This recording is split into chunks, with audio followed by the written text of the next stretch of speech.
یہ ویڈیو عراقی پرفیوم ابو الفضل کے تعاون سے پیش کی جا رہی ہے، جو کہ پاکستان میں لانچ ہو چکا ہے۔ بہترین خوشبو ہے اور اسے ابو الفضل اس لیے کہا جاتا ہے کیونکہ حرم حضرت عباس میں یہی خوشبو استعمال کی جاتی ہے۔ آرڈر کرنے کے لیے واٹس ایپ نمبر پر بسم اللہ الرحمن الرحیم، السلام علیکم مومنین اکرام، امید ہے آپ سب خیر و عافیت سے ہوں گے۔ آج کی ویڈیو جس موضوع پر ہے، اس حوالے سے ہم پہلے بھی کئی پروگرامز، کئی ویڈیوز کر چکے ہیں اور دوبارہ آج اتفاقاً انہی موضوعات پر بات کرنا پڑ رہی ہے، کیونکہ دو ویڈیوز منظر عام پر آئیں جن پر بات کرنا بھی ضروری ہے، جو کہ دنیا تک بھی پہنچنی چاہیے، اور ان باتوں کا تکرار، ان ویڈیوز کا منظر عام پر لانا اس لیے بھی ضروری ہے تاکہ دنیا کو پتہ چل سکے کہ آج بھی ایسے عناصر موجود ہیں کہ ہم تو یہی، ہمارا موقف تو پہلے دن سے ہی یہ ہے، ہمارا نہیں بلکہ ہر حسینی کا موقف یہی ہے کہ اہل بیت سے محبت ایمان کا حصہ ہے۔ اس کو کسی مسلک سے منسوب نہ کیا جائے، یعنی یہ نہ کہا جائے کہ اگر کوئی اہل بیت کا ذکر کر رہا ہے تو وہ شیعہ ہے، لیکن اس کے باوجود ایسے عناصر موجود ہیں کہ جب ان کے سامنے اہل بیت کا ذکر کیا جاتا ہے، امام علی علیہ السلام کا ذکر کیا جاتا ہے، مولا حسین کا ذکر کیا جاتا ہے، تو فوراً ان سے برداشت نہیں ہوتا۔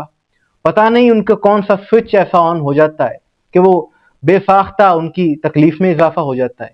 دو ویڈیوز آپ نے دیکھنی ہیں، ایک ویڈیو میں تو ایک مولوی کا بغض اس نے ظاہر کر دیا، دوسری ویڈیو میں جب اس نے بغض ظاہر کیا تو اس کو بڑا بھرپور پھر جواب بھی ملا وہاں سے۔ پہلی ویڈیو غالباً سرگودا کے کسی علاقے کی ہے کہ جہاں پر ایک نعت خوان امام حسین علیہ السلام کی شان میں منقبت پڑھ رہا ہے اور وہ کہتا ہے نماز میں حسین ہے، قرآن میں حسین ہے۔ اس کے آگے بھی شعر تھا، لیکن جب اس نے یہ جملے کہے تو پیچھے بیٹھے ہوئے ایک مولوی کو بڑی تکلیف ہوئی اور اس نے کہا یہ کیا پڑھ رہے ہو تم، اپنی طرف سے پڑھ رہے ہو، یہ شرک ہے۔ اور اس نے کہا نہ نماز میں حسین ہے، نہ قرآن میں حسین ہے، بلکہ یہ کہو کہ تاریخ میں حسین ہے۔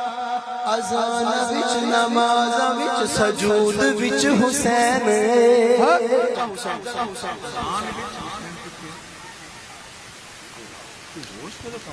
آپ اسلاف فرما دیں، میں حاضر تاریخ وچ حدیث وچ جی اللہ اکبر، یعنی آپ یہ بغض کی انتہا دیکھیے، اس سے بڑھ کر اور کیا بغض ہوگا۔ یہ وہی سوچ ہے، غور کیجئے اس بات پر کہ یہ وہی سوچ ہے کہ 14 صدیوں پہلے جو یزیدی حکومتیں آئیں اور ان کی کوشش یہی تھی کہ نام حسین بس تاریخ کا حصہ بن کر رہ جائے اور اس ذکر کو دبا لیا جائے۔ یہ وہی سوچ ہے کہ وہ کہہ رہا ہے کہو کہ بس تاریخ میں حسین ہے، نہ نماز میں حسین ہے، نہ قرآن میں حسین ہے۔ لیکن ایسوں کو یاد رکھنا چاہیے کہ وہ ظلم کرنے والے، وہ ظالم، وہ حکومتیں مٹ گئیں، تاریخ میں دفن ہو گئی، آج ڈھونڈنے سے ان کا نام نہیں ملتا، کہاں دفن ہے کسی کو نہیں پتا۔ نام حسین الحمدللہ آج بھی زندہ ہے، باقی ہے اور یہ ہمیشہ رہے گا۔ یہ ان کی خواہش ہو سکتی ہے، لیکن ایسا سوچنے والے خود مٹ جائیں گے، تاریخ میں بھی نہیں رہیں گے یہ لوگ۔ حالانکہ کوئی اس تعصب سے بھرے ہوئے مولوی سے پوچھے گا کہ نماز میں جب درود پڑھتے ہو، جس درود کے بغیر کسی مسلمان کی نماز نہیں ہوتی، وہ آل محمد کون ہے؟ اللہم صلی علی محمد و آل محمد، وہ آل محمد کون ہے؟ اس میں امام حسین علیہ السلام ہے۔ قرآن میں حسین ہے، کہتا ہے قرآن میں حسین ہے۔ قرآن میں اہل بیت کی طہارت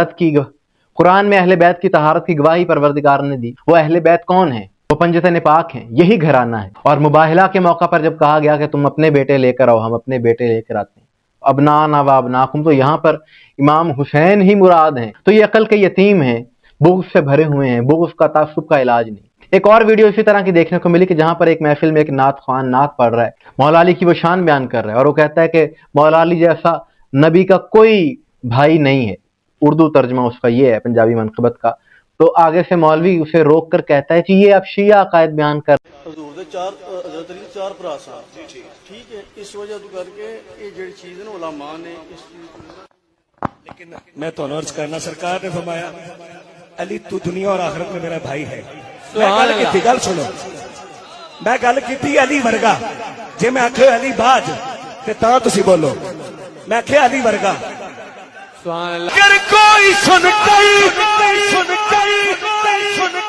علی کا قصیدہ برا منہ بنائے جہنم میں جا۔ لیکن اس نعت خوان نے بھی کمال جواب دیا اور کہا کہ رسول اللہ نے فرمایا ہے مفتی صاحب کہ اے علی دنیا و آخرت میں تو میرا بھائی ہے۔ اور پھر اس نے کمال شعر پڑھا اور وہ کہتا ہے کہ علی کا ذکر انہی کو اچھا لگتا ہے جن کے ماں باپ نیک ہوتے ہیں۔ تو جہاں پر ناسبیت ہے، جہاں پر بغض اہل بیت ہے، وہیں پر محبان اہل بیت بھی ہر مسلک میں موجود ہیں اور وہ برملا ذکر اہل بیت کرتے ہیں، مولا علی کا ذکر کرتے ہیں اور انہیں پرواہ نہیں ہوتی زمانہ ان کے خلاف جو بھی کہتا رہے۔